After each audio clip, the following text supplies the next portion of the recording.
Ya, kita akan langsung bahas mengenai hal tersebut bersama dengan dua narasumber kami hari ini.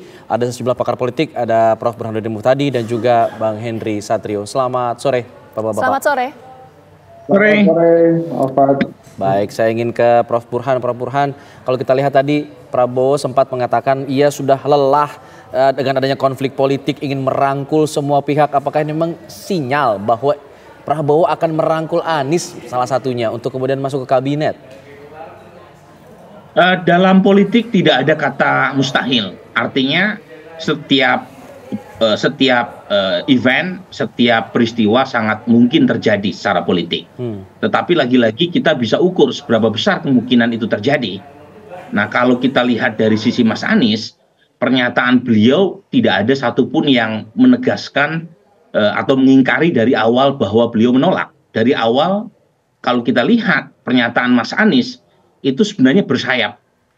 Beliau berkali-kali mengatakan bahwa proses yang sekarang sedang dijalankan adalah proses konstitusional dari MK. Yang kedua, dia juga mengatakan waktunya masih jauh. Lain kalau misalnya Mas Anies mengatakan saya menolak menjadi menteri kalau misalnya Pak Prabowo dilantik sebagai presiden. Tidak ada pernyataan tersebut. Nah, ini mengindikasikan bahwa Mas Anies sendiri itu juga tidak menutup ya celah kalau misalnya beliau ditawari sebagai menteri. Tetapi pertanyaan yang bisa kita tanyakan berikutnya adalah seberapa besar potensi itu terjadi. Pertama, Mas Anies bukan representasi dari partai. Nah, kalau misalnya beliau diajak sebagai menteri, itu bentuk dari akomodasi politik kepada partai mana? Apakah dari Nasdem, apakah dari PKB, ataukah dari PKS? Just in case di antara salah satu dari partai pendukungnya itu diajak berkoalisi dengan Pak Prabowo, itu masih jadi misteri. Yang kedua, Mas Anies juga harus mempertimbangkan ongkos politik yang harus dibayar kalau misalnya beliau masuk ke dalam pemerintahan Pak Prabowo mendatang. Karena bagaimanapun proposal yang diajukan oleh Mas Anies dalam Pilpres kemarin itu banyak yang bertolak belakang dengan proposal yang diajukan oleh Pak Prabowo Gibran. Dan Mas Anies banyak sekali melakukan tanda kutip ya serangan atau diferensiasi dibanding dengan arus atau narasi keberlanjutan yang dibawa oleh Pak Prabowo. Apa kata pendukung Mas Anies? Kalau misalnya Mas Anies tiba-tiba berubah haluan kemudian menyokong pemerintahan Pak Prabowo Gibran. Nah, ini saya kira hal yang sulit untuk bisa dijustifikasi oleh Mas Anies kalau misalnya masuk ke dalam pemerintahan. Kecuali gitu ya, Mas Anies punya narasi yang berbeda yang mungkin akan dibawa untuk kontestasi elektoral mendatang atau ke depan. Nah, ini yang saya terus terang belum yakin karena bagaimanapun Mas Anies sudah punya segmen tersendiri di kalangan pemilih, yaitu narasi perubahan, dan narasi itu berbeda 180 derajat dengan narasi yang dibawa oleh Pak Prabowo. Dan terakhir, ini pertimbangan secara demokrasi, menurut saya penting buat Mas Anies atau sekelompok partai untuk tetap menjaga kewarasan publik agar pemerintahan Pak Prabowo kalau jadi dilantik itu ada second opinion-nya, ada checks and balance-nya, ada tawasobil haknya, ya kalau istilahnya Al-Quran. Jadi ada satu blok oposisi yang tangguh agar pemerintahan Pak Prabowo itu mendapatkan sparring partner yang baik. Jadi jangan seperti pemerintahan Pak Jokowi periode kedua.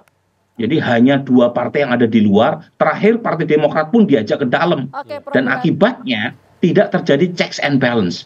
Dan karenanya Mas Anies lebih baik berada di luar. Oke, itu soal kalkulasi politiknya ya. Kok tadi kan Prof. Burhan ini salah satu yang di-highlight adalah Anies Baswedan bukan merepresentasikan partai politik. Itu cukup menarik. Kita mau menuju ke Bang Hensat. Kalau tadi yang disampaikan Prof. Burhan bahwa Anies ini bukan representasi dari partai politik. Seberapa besar potensi Prabowo Subianto sebagai presiden terpilih akan menggunakan konsep politik merangkul lawan politiknya. Dalam hal ini Anies. Ya, bisa saja walaupun Anies tidak representasi partai politik, tapi dia mewakili 24%-an rakyat Indonesia tuh. Jadi kalau konsepnya Pak Prabowo mau merangkul, ya sekalian dirangkul para capres-capresnya gitu kan, supaya bisa all out. Tapi saya tidak bisa membayangkan sih kalau kemudian semuanya berada di dalam satu gerbong yang sama, satu gedung yang sama. Kemudian demokrasi yang terjadi adalah demokrasi paduan suara gitu, karena semuanya menyanyikan lagu yang sama gitu. Nah, kalau berandai-andai apakah Anies akan masuk ke dalam kabinet Pak Prabowo, sudah dicontohkan oleh Pak Prabowo dan Sandi Uno masuk ke kabinetnya Pak Jokowi, itu terjadi gonjang-ganjing atau shaking-nya atau getaran-getarannya itu hanya beberapa hari saja.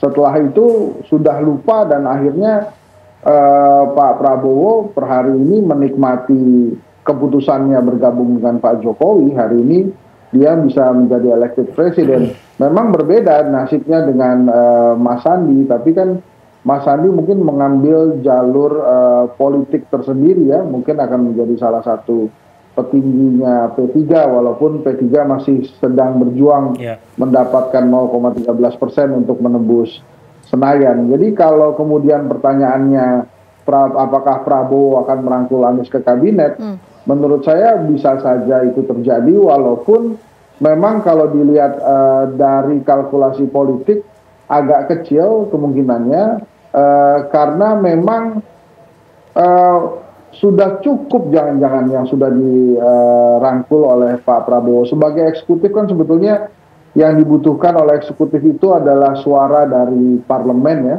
dan ketenangan dalam bekerja gitu. Kalau kemudian Anies Baswedan tidak dirangkul, mungkin selama PKB, Nasdem atau bahkan PKS berada di dalam kabinetnya Pak Prabowo, saya rasa sudah cukup tenang gitu Pak Prabowo. Walaupun saya sih yakinnya kalau diajak ya, atas dasar sudah dicontohkan oleh Pak Jokowi Prabowo, kelihatannya Mas Anies mau juga gitu. Ya, baik.